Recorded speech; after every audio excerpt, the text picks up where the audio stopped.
Om Shanti. Lift पर तो चढ़कर बहुत सहज पहुंच सकते हैं आगे, मेहनत भी नहीं लगती है। सीढ़ी चढ़ेंगे तो मेहनत लगती है, तो अगर लिफ्ट पर चढ़ना है तो वो सहज साधन है, दुआएं इकट्ठी करो। अब दुआएं मिलेंगी कैसे? सेवा से, हर एक की सेवा करना, प्रकृति की, व्यक्ति की, वायुमंडल की, वाइब्रेशंस की, सबकी। इसके लिए चिंतन शुद्ध रखना, शुभ रखना, तो ये सहज हो जाएगा। व्यक्ति अगर सामने वाले व्यक्ति के प्रति शुभ सोचता है तो आज नहीं तो कल उसे समझ में आ जाता है, क्योंकि वो आत्माएं भी परमधाम से ही आई हैं।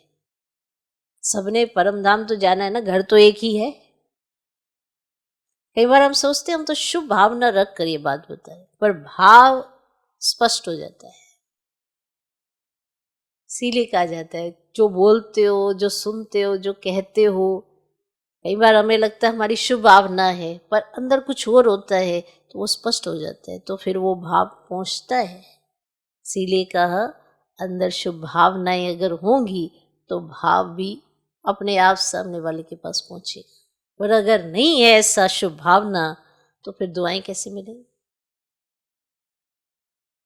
भाव आप कहेंगे हमारा शुद्ध है और सामने वाले को पता पड़ रहा है कि इसमें इनका भाव कुछ और है, तो स्पष्ट हो जाता है। तो भाव और भावना का बहुत मूल्य है। इसे चेक करते रहना चाहिए कि अगर हम सेवा में कभी सहयोग भी दे रहे हैं तो हमारा भाव और भावना कैसी है, उसके आधार पर हमें दुआएं मिलती हैं। ये तो इसकी सेवा है ना, इसमें मैंने जाके सहयोग दूंगा तो फिर शाम को जब मैं इसको फोन करके बताऊंगा कि अरे यहाँ पे भी सेवा, तो ये आ जाएगा। तो भाव और भावना कैसी है, मतलब की दुआएं कहाँ से मिलेंगी?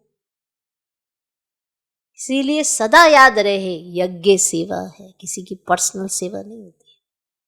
तो जब यज्ञ सेवा करके सब एक दो को सहयोग देते हैं तो दुआएं इकट्ठी होती हैं।